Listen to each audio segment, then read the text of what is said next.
चिंता का विषय है, परंतु पटाखों के कारण से सिर्फ चिंता का विषय नहीं है। जो आज का एक्यूआई था वो परसों के उससे कम था। आज का एक्यूआई 352 के लगभग था, परसों 362 के लगभग था।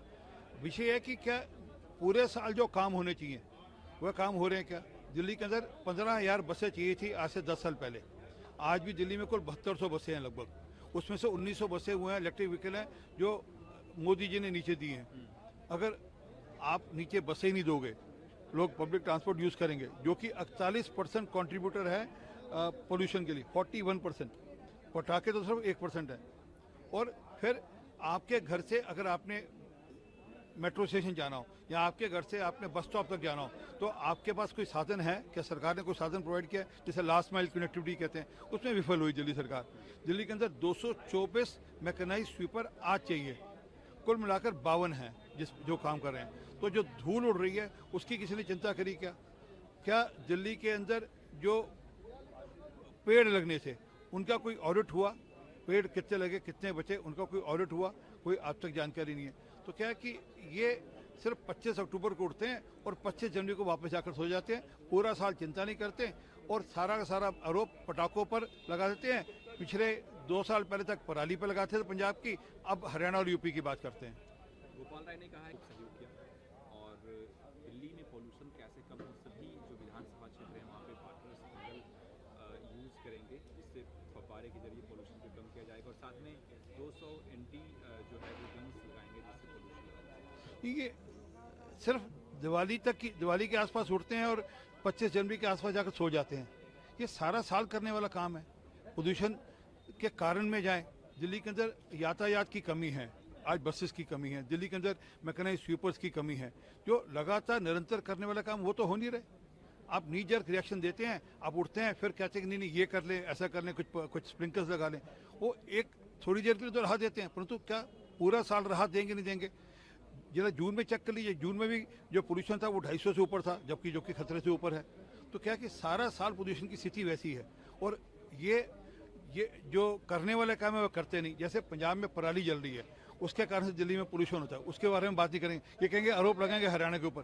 भाई आपकी सरकार पंजाब में, आप बताइए पंजाब में क्या कर रहे हैं? तो इसलिए जो काम करने वाले करें, उससे पोल्यूशन कम होगा, सिर्फ प्रेस कॉन्फ्रेंस करने से नहीं। साइना इंपोर्टेड माल है, वो काम नहीं करेगा इस क्षेत्र में और साथ में तो इसका साइना ने जवाब दिया है कि महिला हूँ माल नहीं।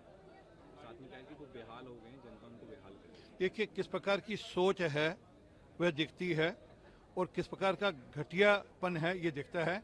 महिलाओं का किस प्रकार सम्मान होना चाहिए, वो राजनीतिक क्षेत्र में या किसी और क्षेत्र में हो, उनके साथ कैसे बातचीत करनी चाहिए, उनके प्रति कैसी टिप्पणी करनी चाहिए, ये जो वहाँ पे दल है महा विकास अघाड़ी है, उनकी सोच परिलक्षित होती है।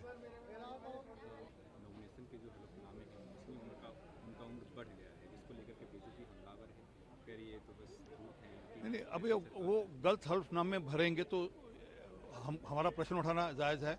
अगर उनकी उम्र बढ़ जाएगी 2 साल और कागजों में कुछ और होगी और वो फाइल को छोड़ करने जाएंगे, तो कोई कारण होगा, उसकी जांच होनी चाहिए। और अगर आपने गलत हलफनामा भरा है तो आपका नॉमिनेशन भी रद्द हो सकता है। महुआ मांझी ने कहा है ये ध्यान भटकाने वाला डेवलपमेंट के मुद्दे पे बात नहीं, ये अपने आप में मुद्दा है जी। आप अपना जो नॉमिनेशन पेपर है उसमें अगर आप उम्र ही ठीक नहीं भर पा रहे तो लोगों में चिंता क्या करोगे आप? अगर आपने कहा आपका बैलेंस शीट है वो भी आपको भरना पड़ता है, आपके एसेट्स और आपकी लायबिलिटीज भी भरनी पड़ती है, आपके परिवारजन कितने हैं वो भी जानकारी भरनी पड़ती है। तो एक नॉमेनक्लेचर है चुनाव का, अगर आप उसको पूरा नहीं करोगे तो ऑब्वियसली आपके पर प्रश्न उठाए जाएंगे।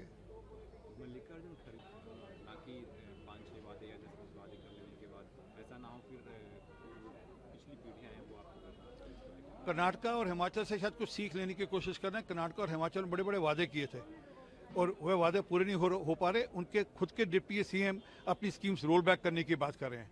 तो दिखता है शायद कुछ समझ आई हो, परंतु कहाँ रुकने वाले हैं? उनका मैनिफेस्टो आने दीजिए, फिर बात करेंगे। प्रशांत किशोर ने कहा ऐसे में उनको संज्ञान में लेकर ये फैसला लाना चाहिए या फिर लाना होगा, नहीं तो ये इम्प्लीमेंट नहीं हो पाएगा। क्योंकि हमने देखा सीए एनआरसी में क्या हुआ, पूरे देश भर में प्रोटेस्ट। नहीं, वो तो सीए का प्रोटेस्ट खड़ा किया गया था और जानकर खड़ा किया गया था, जबकि सीए का भारत के मुसलमानों से कुछ लेना देना नहीं था या भारत के किसी नागरिक से कुछ लेना देना नहीं था। परंतु जानकर कोई बॉन्डर खड़ा करना है। इसी प्रकार ये यूसीसी को लेकर बॉन्डर खड़ा करें। यूसीसी तो सेकुलर प्रावधान है, उससे सारे देश में एक सेकुलर लॉ लागू होगा और सबके लिए एक जैसा लागू होगा। उसका स्वागत करना चाहिए सबको। परंतु राजनीति कर रहे हैं, उनको लगता है कि किसी रंग से मैं मुसलमान वोटों को खुश कर लूँगा, परंतु सबको यूसीसी का स्वागत करना चाहिए, क्योंकि वह